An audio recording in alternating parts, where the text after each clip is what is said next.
امیر حمزہ کا ایمان لانا کوئی معمولی واقعہ نہیں تھا۔ جس طرح مسلمانوں میں خوشی کی لہر دوڑ گئی تھی تو کفار کے اندر یہ خبر ایک بجلی بن کے گری، تو وہ بھی دارالندوہ میں بیٹھے اور سوچنے لگے کہ اب کیا کیا جائے۔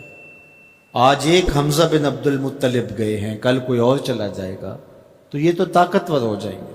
عمر بن خطاب مجلس میں موجود تھے، کہا تم قصہ چھوڑو، یہ کام میرے ذمہ رہا، میں بانی اسلام کی زندگی کا چراغ ہی بجھا دیتا ہوں۔ روز روز کا قصہ ہی تمام ہوتا ہے، تلوار حمائل کی اور ارادہ قتل سے گھر سے نکلتے ہیں، تقدیر ہنس کے کچھ اور ہی بول رہی ہے۔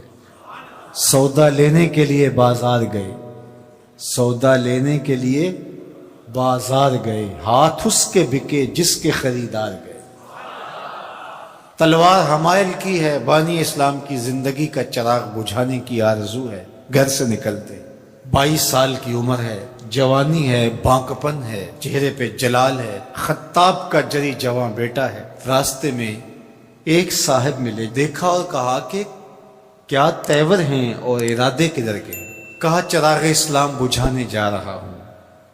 کہا اس کی روشنی تو تمہارے گھر میں بھی پہنچ گئی ہے۔ پوچھا کیا ماجرا ہے؟ کہا تمہاری بہن فاطمہ بنت خطاب اور تمہارے بہنوئی سعید وہ بھی اس آقا کے غلام بن گئی۔ بس غصے میں بہن کے گھر پہنچتے ہیں اور دروازے کو دستک دیتے، اندر قاری قرآن ان کو قرآن سکھا رہا ہے۔ اہل خانہ سمجھے عمر آئے ہیں اور تیور بھی اچھے نہیں ہیں، قاری کو کہیں گوشے میں چھپا دیا اور دروازہ کھولا۔ دروازہ کھولنے کی دیر تھی کہ بہن پہ ٹوٹ پڑے، مار دھاڑ شروع کر دی۔ تم سابی ہو گئی ہو، تم نے آباء و اجداد کا دین چھوڑ دیا ہے، مار مار کے ان کو لہو لہان کر دیتے ہیں۔ تو بہن بولتی ہے عمر سنو، تم خطاب کے بیٹے ہو نا، میں بھی خطاب کی بیٹی ہوں، میں بھی اپنے موقف سے ہٹنے والی نہیں ہوں۔ حیرت زدہ ہو جاتے ہیں کہ اس عورت کے اندر یہ بجلیاں کیسے آ گئیں، تو سوچنے لگے اور کہا اچھا جو تم پڑھ رہے تھے مجھے بھی سناؤ۔ کہا تمہیں پہلے غسل کرنا ہوگا۔ عمر بدن دھو رہے ہیں، میرا رب دل دھو رہا ہے۔ اتنے میں قاری قرآن کے ورق لے کے آ گیا اور تلاوت ہوتی ہے، طٰہٰ ما انزلنا علیک القرآن لتشقیٰ، اے 14ویں کے چاند محبوب، ہم نے قرآن اس لیے نازل تو نہیں کیا تھا کہ آپ مشقت میں ہی پڑ جائیں۔ تلاوت ہوتی جا رہی ہے، عمر کی آنکھوں سے آنسو ٹپکتے چلے جا رہے ہیں۔ کہا عمر کی عمر برباد ہو گئی، چلو مجھے حضور کی چوکھٹ پہ لے چلو۔ اللہ اکبر۔ دار ارقم میں حضور تشریف فرما تھے،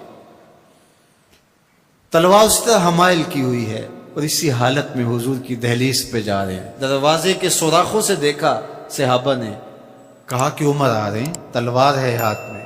تو حضرت امیر حمزہ نے کہا گھبرانے کی ضرورت نہیں ہے، اگر ارادہ خیر سے آ رہے ہیں استقبال کریں گے، خوش آمدید کہیں گے، بٹھائیں گے، عزت دیں گے، اور اگر ارادہ اچھا نہیں ہے تو اسی کی تلوار سے اس کا سر کاٹیں گے۔ دروازہ کھلتا ہے، عمر حضور کے سامنے آ کے بیٹھتے ہیں اور میرے حضور کہتے ہیں عمر ابھی وہ وقت نہیں آیا کہ تم اسلام لے آؤ، اور یہی وقت تھا عمر کے اسلام لانے کا۔ حضرت عمر کلمہ پڑھتے ہیں، اشہد ان لا الہ الا اللہ وحدہ لا شریک لہ واشہد ان محمدا عبدہ ورسولہ۔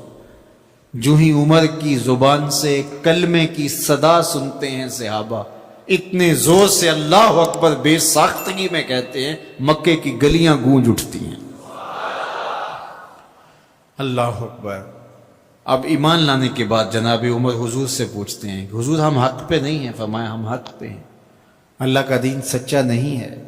کہا اللہ کا دین سچا ہے۔ کہا کہ آپ اللہ کے سچے رسول ہیں؟ فرمایا ہاں میں اللہ کا سچا رسول ہوں۔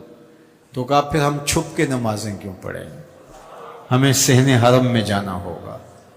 مسلمانوں کی 2 صفیں بنتی ہیں، 20-20 افراد کی، ایک صف کی قیادت حضرت عمر کرتے ہیں، ایک صف کے آگے حضرت امیر حمزہ چلتے ہیں، درمیان میں میرے حضور ہیں، اور صحن حرم میں پہنچ کے رب کی نماز ادا کی جاتی ہے۔ حضرت عبداللہ ابن مسعود رضی اللہ تعالیٰ عنہ فرماتے ہیں عمر کا اسلام لانا مسلمانوں کے لیے عزت کا سبب بنا۔